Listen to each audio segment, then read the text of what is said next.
This is Math 1710, Section 3.3, dealing with the zeros of polynomial functions.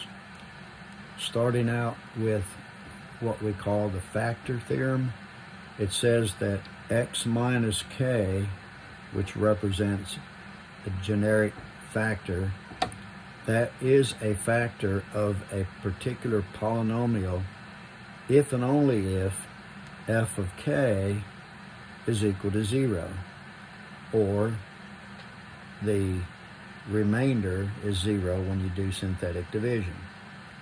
So our first example is to determine if x minus 1 is a factor of f of x equals 2x to the fourth plus 3x squared minus 5x plus 7.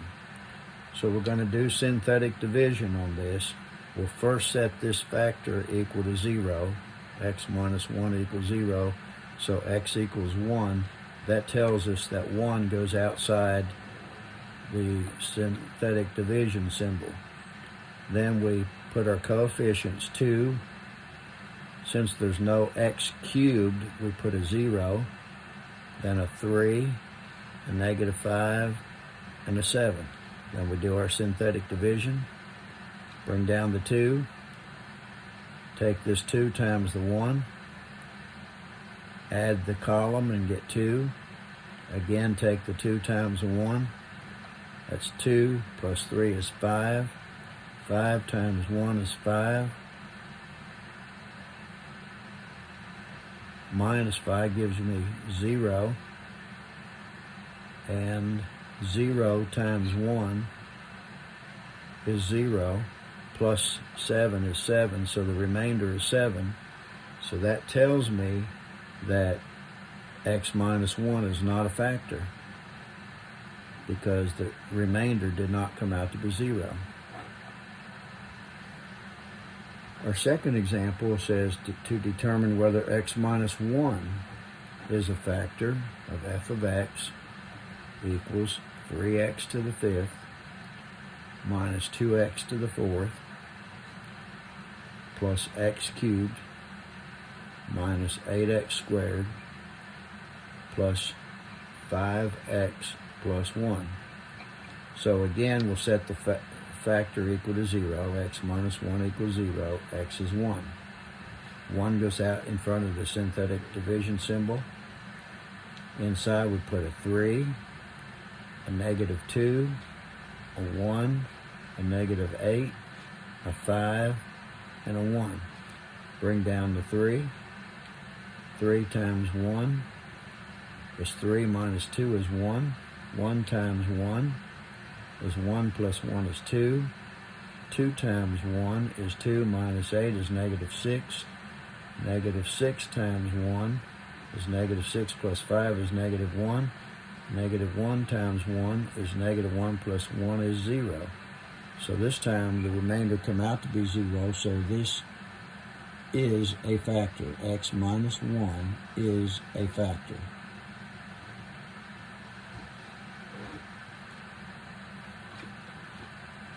The last example in this section wants us to factor f of x equals 6x to the third plus 19x squared plus 2x minus 3. That is to be factored into linear factors if negative 3 is a 0. In other words, they're telling us that negative 3 is a 0. So I'm going to do synthetic division with negative 3 out front. That'll be 6, 19, 2, and negative 3 for our coefficients. Bring down the 6. 6 times negative 3 is negative 18 plus 19 is 1. 1 times negative 3 is negative 3 plus 2 is negative 1. Negative 1 times negative 3 is positive 3 minus 3 is 0. So that verifies that negative 3 is a 0. But it also accomplishes one other thing, and that is where we started out with x cubed. When we divide by synthetic division, that brings this down to x squared. So this is a 6x squared plus 1x minus 1. And we can set that equal to 0. Now that we have it to this point, we can factor this. The factors here are 6 and 1 or 3 and 2 to get the 6. And out here are 1 and a 1 to get the 1 when you multiply them together. Now I'm going to draw lines from one of these sets of numbers to this set of numbers, this set right here, so that when I subtract, I get a 1. So that'd be 2 times 1 is 2, and 3 times 1 is 3. When I subtract 3 and 2, I get a 1. So I'm using 3x and 2x and 1 and 1 in my parentheses. Okay, so draw our lines here to get our numbers correctly lined up. So 3x and 2x comes from the 3 and 2. The 3 goes to a 1, and the 2 goes to a 1. Just follow the lines here representing your inside and outside products. Now, since this is negative, the signs are different, plus and minus.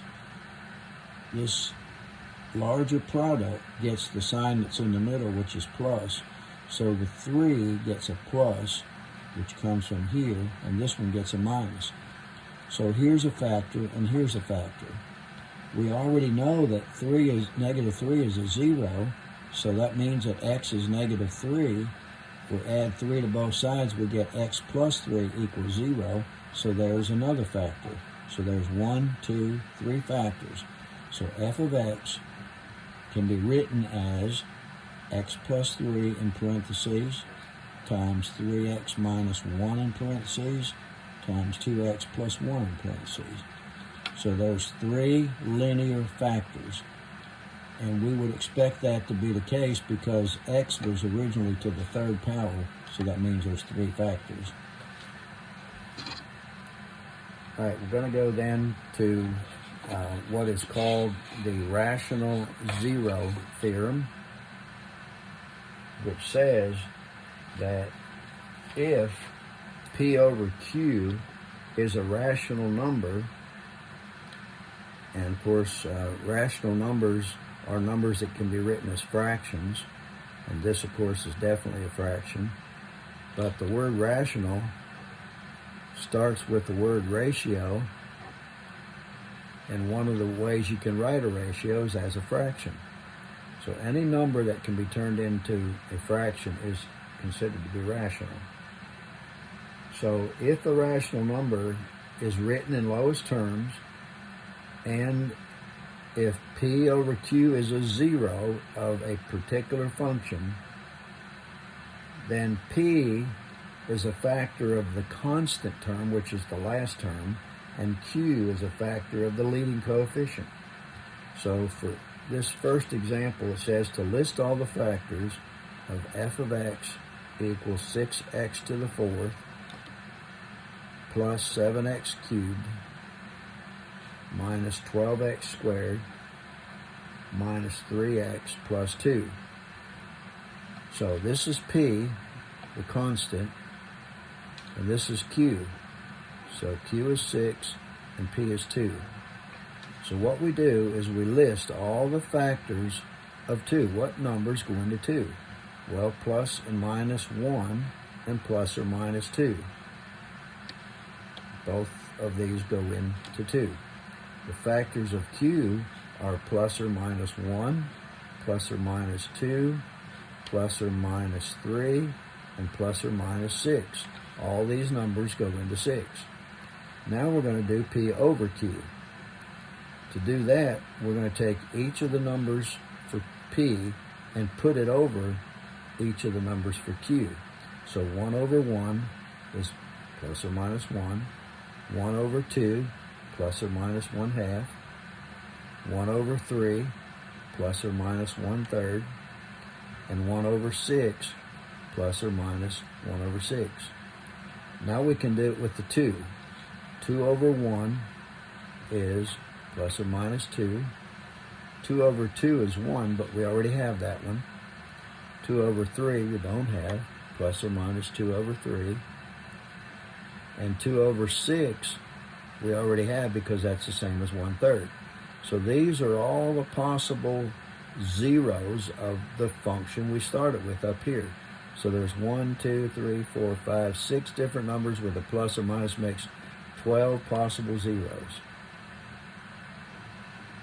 Any of these numbers could be a 0. The only way we know for sure if it's a 0 is to test them with synthetic division. And that's what we're going to do in the next step. It says to find the actual zeros. So this is our list of choices. Since x is to the 4th power, 4 of these 12 choices will be actual zeros.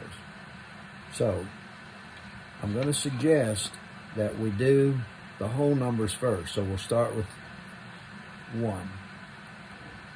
1 will go outside. Inside will go 6, 7, negative 12, negative 3, and 2. So bring down to 6. 6 times 1. 6 plus 7 is 13. 13 times 1 minus 12 is 1. 1 times 1 minus 3 is negative 2. Negative 2 times 1 plus the 2 gives me 0. So right there we have a 0.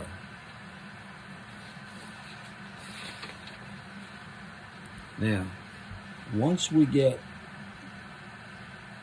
established that we have a 0, we can use these new coefficients right here. We can use these for our coefficients and not have to go back to our original coefficients. But due to the fact that a 0 can include a number twice, I'm going to check 1 again, just on these numbers. So bring down to 6. 6 times 1 is 6 plus 13 is 19. 19 times 1 plus 1 is 20. And 20 times 1 minus 2 is 18. So 1 is not a 0 twice. So I'm going to put an X by that number. So now I'm going to go back to these original, or to these numbers right here, the 6, the 13, the 1, and the negative 2. And I'm going to try the next whole number, which is a 2. Well, actually, I could use negative 1 also. Let's try negative 1. So, going down to 6. 6 times negative 1 plus 13 is 7. 7 times negative 1 is negative 7 plus 1 is negative 6. Negative 6 times negative 1 is 6 minus 2 is 4. So negative 1 is not a 0. Now I can try the 2. And I'm still using the same line of numbers. 6, 13, 1, and negative 2. Bring down to 6. 6 times 2 is 12 plus 13 is 25. 25 times 2 is 50 plus 1 is 51. 51 times 2 is 102 minus 2 is 100. So 2 is not a factor, is not a 0. So I'm going to try negative 2. 6, 13, 1, and negative 2. Go back to this same line of numbers. Bring down to 6. 6 times negative 2 is negative 12, plus 13 is 1. 1 times negative 2 is negative 2, plus 1 is negative 1. Negative 1 times negative 2 is 2, minus 2 is 0. So negative 2 is a 0. Okay, so now we have two numbers that are zeros. I need a total of 4, but since I've divided synthetically twice, the original x to the 4th now turns out to be x squared.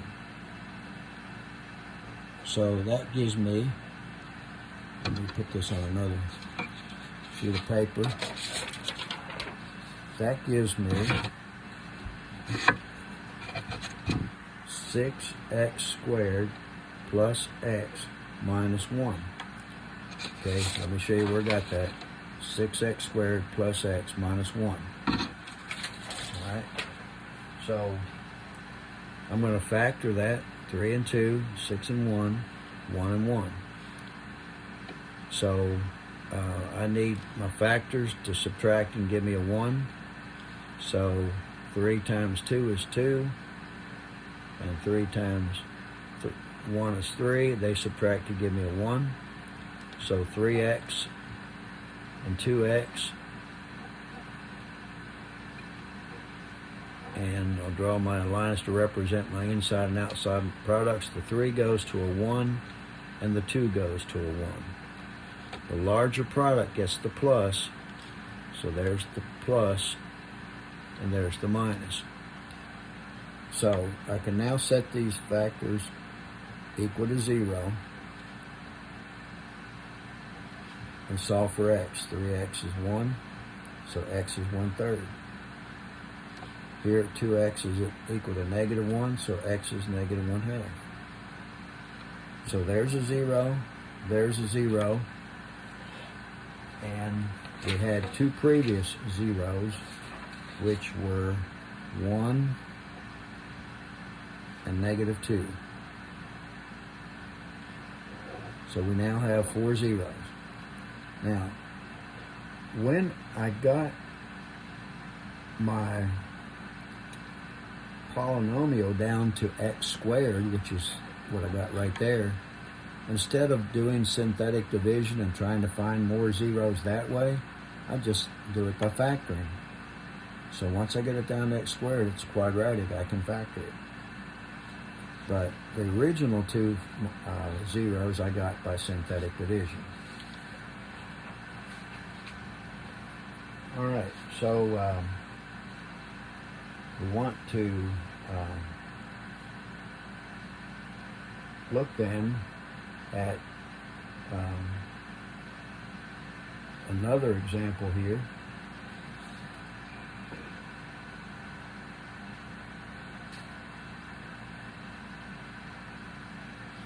All right, let me see. Okay. Well, let's first talk about the fundamental theorem of algebra, and it simply says that any polynomial that has a degree of 1 or more has at least one complex 0, and we'll see that in some of the examples that we'll do.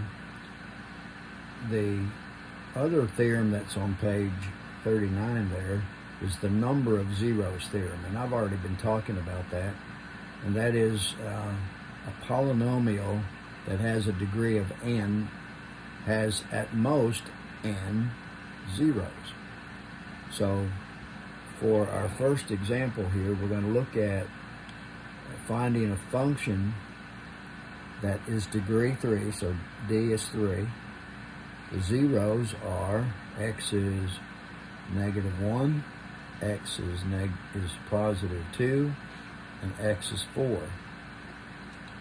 And we're supposed to find f of x based on this information. So I'm going to turn each of these zeros into a factor by getting 0 on the right. I'll do that by adding 1 here, so x plus 1 equals 0, x minus 2 equals 0, and x minus 4 equals 0. So these are factors. And to find f of x, all I have to do is multiply the 3 factors together. X plus 1 in parentheses, x minus 2 in parentheses, and x minus 4 in parentheses. Now, here I'm going to only be able to multiply 2 parentheses together at a time, so I'm going to multiply these 2 first. So bring down the x plus 1. Then here I have x times x is x squared. Outside, minus 4x. Inside, -2x. And last, plus 8. I'll now simplify the second parentheses, and I'll get x squared. These two terms combine to negative 6x plus 8. Then I'll use the distributive property. I'll take x times all three of these and 1 times all three of these. So x times x squared is x cubed. X times minus 6x is negative 6x squared. And x times 8 is plus 8x. Then I'll take 1 times all these, which gives me the same thing back. Plus x squared minus 6x plus 8. Then I'll simplify. I only have one x cubed term. Here I have an x squared, and here I have an x squared, so that's negative 5x squared. Here I have an 8x and a negative 6x gives me plus 2x. Then I have a number plus 8. So f of x turned out to be this. This is the polynomial that has a degree of 3, and these are the zeros. Okay, the second example says find a function f of x if negative 2 is a zero of multiplicity 3. Multiplicity means that you have the same zero more than one time. And this time it tells us that we have it 3 times. So x is negative 2, x is negative 2 again, and x is negative 2 a third time. That means negative 2, not negative 3. That means you have a multiplicity of 3. Also tells us that f of negative 1 is equal to 4. In other words, if you put a negative 1 in for x into the function that we're going to find, we end up with a 4. Okay? So, to find f of x, we're going to multiply these 3 factors together.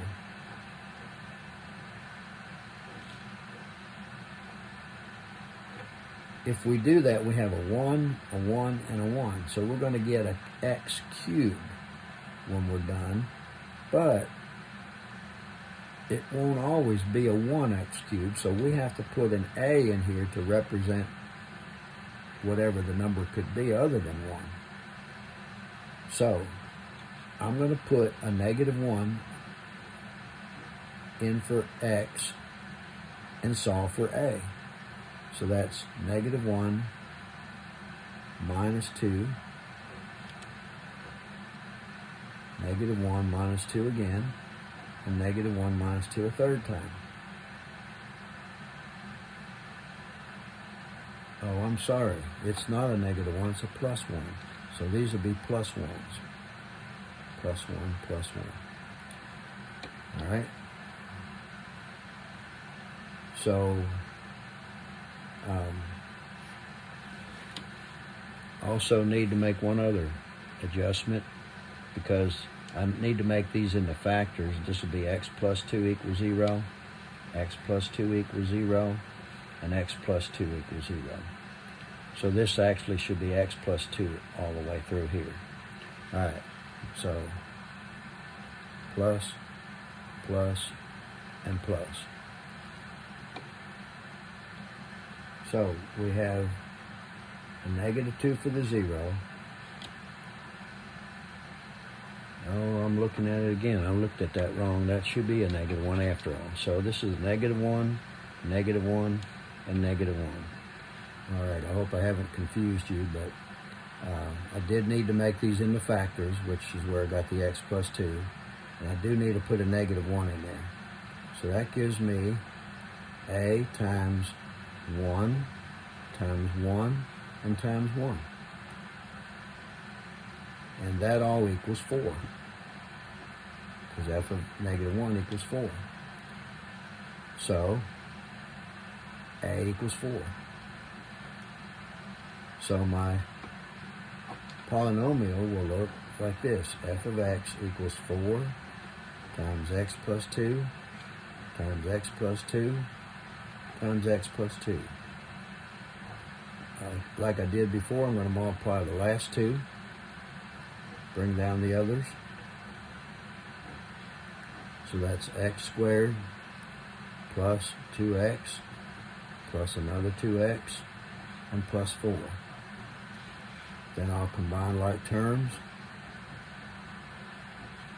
and I'll get x squared plus 4x plus 4. Then I'll use the distributive property here, and I'll get 4 times 4x times x squared is x cubed, x times 4x is 4x squared, and x times 4 is 4x.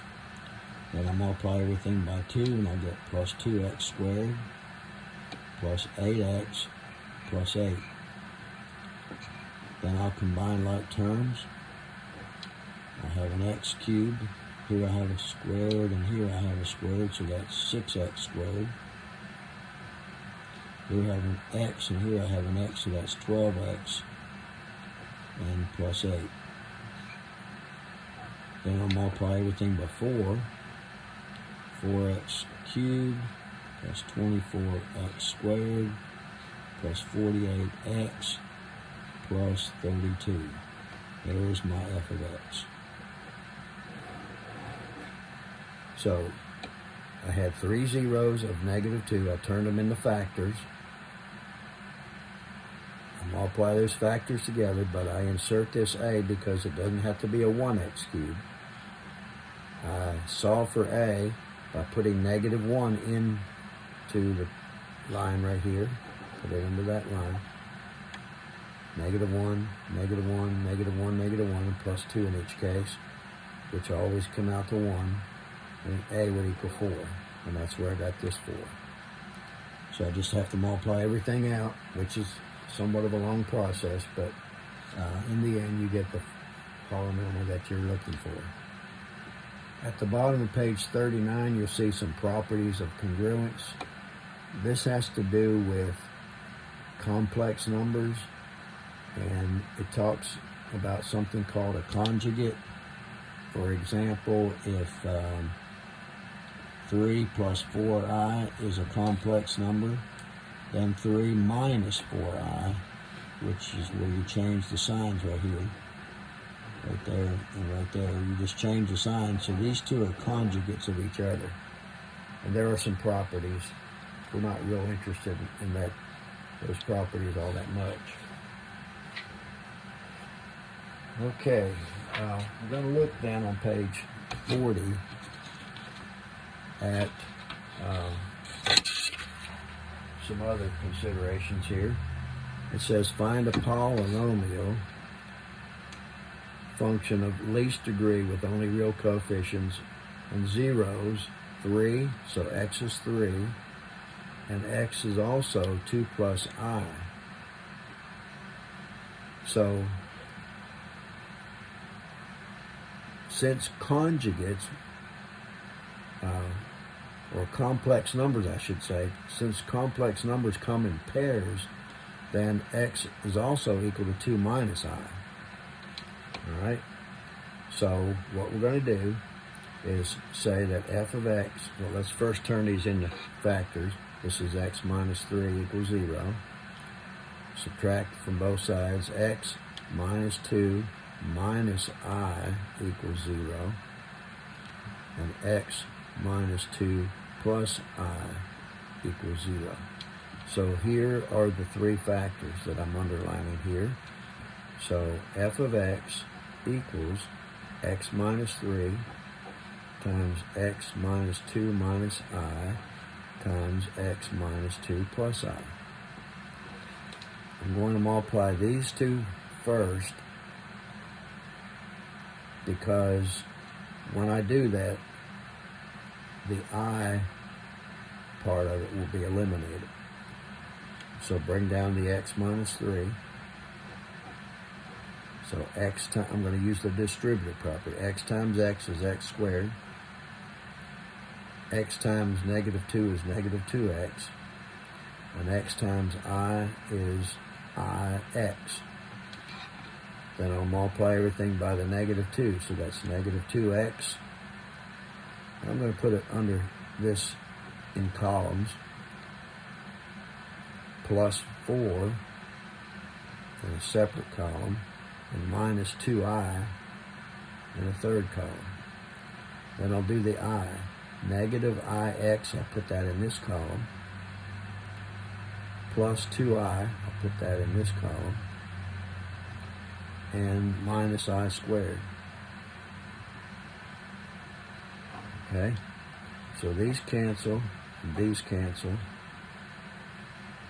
I'm sorry, these do not cancel. So that's negative 4x. This one cancels.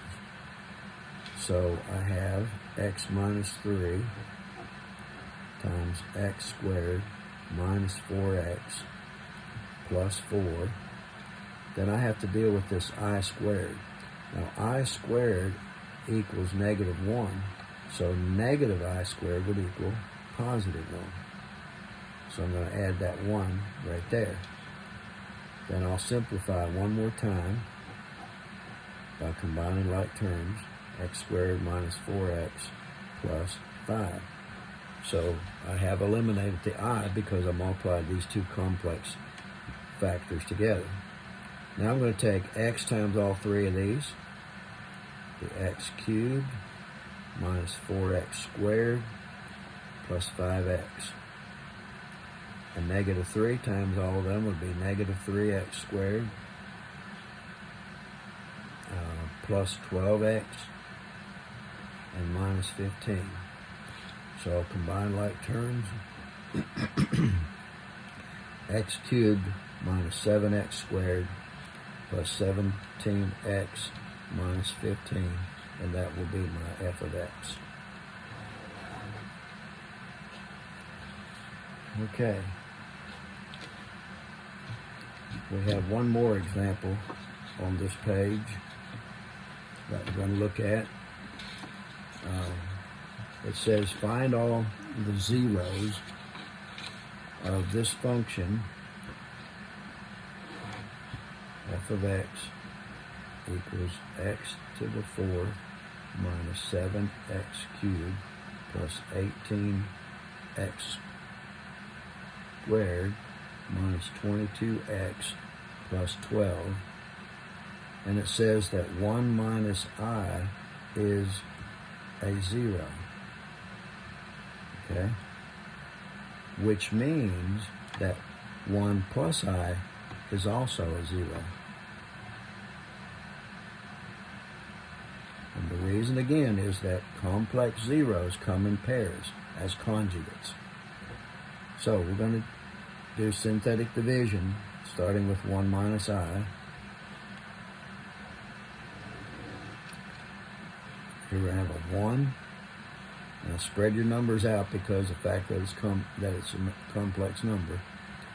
Negative 7, 18, negative 22, and 12.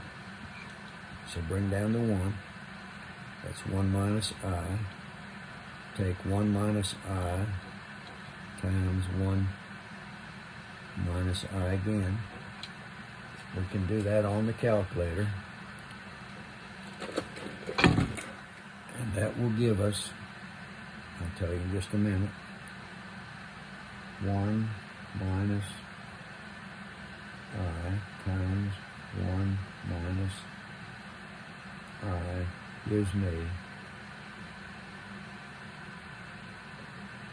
negative 2I. So this is negative 2I right here, minus 7, so negative 7 minus 2I is what we get there. Then I'm going to multiply the negative 7 minus the 2I times the 1 minus I. I'll do that on the calculator. Negative 7 minus 2I times 1 minus I gives me negative 3 plus 5I. And if I combine these two together, I get 15 plus 5I. Okay? Then I take 15 plus 5I times the 1 minus I Do that on the calculator. 15 plus 5i times 1 minus I. And I get 20 minus 10i. And then I combine these two right here, which will give me negative 2i minus 10i. Then I'll multiply negative 2i minus 10i times the 1 minus I. Well, I have to combine these first, don't I? No, I have to multiply them first. Okay. Negative 2 minus 10i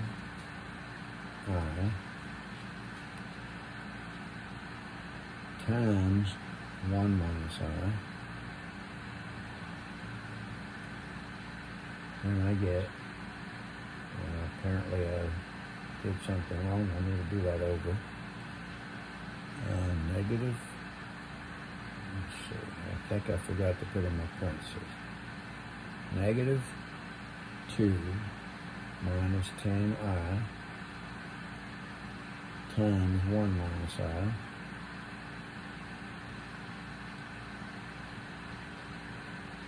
Negative 12 minus 8i. So if I combine these two, I get 0 minus 8i. Now what that means is that I didn't get a remainder of 0 because my remainder is really negative 8i. So unfortunately, what that means is I made a mistake somewhere. So I'm going to have to do this synthetic division over again. So please excuse me about that. So let's write down again. F of x is the 4x, or x to the 4, minus 7x cubed plus 18x squared minus 22x plus 12. So 1 minus I is out front. Put a 1, a negative 7, 18, negative 22, and a 12. So bring this down. 1, and 1 times 1 minus I is 1 minus I. If I combine these two, I get negative 6 minus I. And I think that's where I made my mistake. But now I'm going to take the negative 6 minus I times the 1 minus I, which I'll do on the calculator. Parentheses, negative 6 minus I times 1 minus I gives me 7, or negative 7 plus 5i. Then I'll combine these two right here, and that'll give me 11 plus 5i. And I'll take 11 plus 5i times the 1 minus I. Do that on the calculator.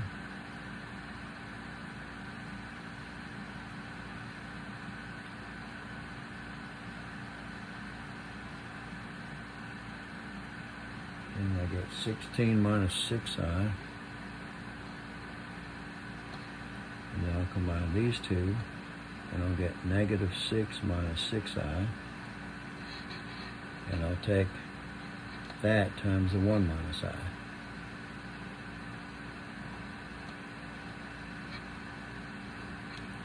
So, parentheses, negative 6 minus 6i times 1 minus I, and I get negative 12. And when I combine those two, I get a 0. So this time I got a 0. So This is a 0. We already knew it was, and we verified it. But not only did we verify it, but we got this down from x to the 4th down to x cubed. Now we also know that 1 plus I is a 0, so we'll do synthetic division on that. But we're going to use this row of numbers rather than the original. So 1, negative 6 minus I, 11 plus 5I, negative 6 minus 6I. So bring down to 1. Multiply 1 times 1 plus I, which is 1 plus I. So then we'll combine these, and that'll be negative 5. The i's cancel. Then negative 5 times 1 plus I up here, which is negative 5 minus 5I. Then we'll combine these numbers, and we'll get 6. The 5 i's cancel. And then 6 times 1 plus I from back here gives us 6 plus 6I. And we'll combine these, we get 0. So this brings it down now to x squared. Once we get it to x squared, we can factor to get the rest of the zeros. So that's x squared minus 5x plus 6. We can factor that into 2 parentheses, x and x, 2 numbers that multiply to give me 6 and add up to 5, which would be 3 and 2. The larger product, or the larger number, gets the minus that's in the middle, and the other one gets the plus. So if we set these equal to 0, we get the other 0. So x is 3, and x is negative 2. So here's a 0. These are 2 zeros, and these are 2 zeros. That's a total of 4 zeros. So we found all 4. We have one more thing in this section called Descartes' rule of signs. It's a way to determine how many positive and how many negative zeros a function might have. So we're going to look at the example there of f of x equals x to the 4th minus 6x cubed plus 8x squared plus 2x minus 1. The number of positive zeros is determined by looking at how many times the sign, S-I-G-N, changes in the function. There it changes from plus to minus, there it changes from minus to plus, and there it changes from plus to minus. So that means that there could be a total of 3 positive zeros.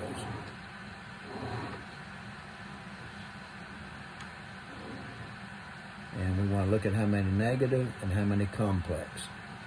This chart is on your notes. In your notes, it tells you that if you can take this number and subtract 2 from it, you can also consider that there might be only 1 positive zero. So it's either 3 positive zeros or 1 positive zero. To find out how many negative zeros there are, you put a negative x in every place you have an x. So in other words, we're going to find out what f of negative x equals. So negative x to the 4th minus 6 times negative x to the 3rd plus 8 times negative x squared plus 2 times negative x minus 1. So every place we had an x, we put in a negative x. Then we simplify this. When you raise a negative to an even power, you get a positive. So this becomes x to the 4th. When you raise a negative to an odd power, it's negative. So this is negative x cubed times negative 6 makes plus 6x cubed. Again, to an even power, it's positive times positive makes it 8x squared. Here it's negative 2x and minus 1. So there's only one sign change. So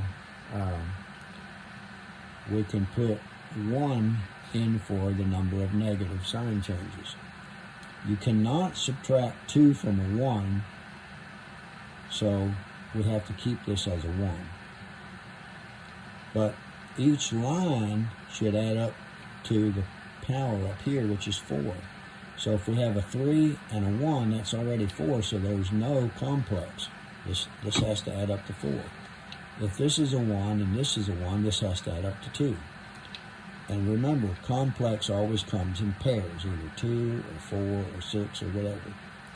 So we have determined that this polynomial function has either 3 positive, 1 negative, and no complex, or 1 positive, 1 negative, and 2 complex. So what that does is it narrows down how many times you have to check the positive or the possible zeros to determine the actual zeros. It just cuts down on the amount of work that's involved. All right, that concludes this section. Thank you.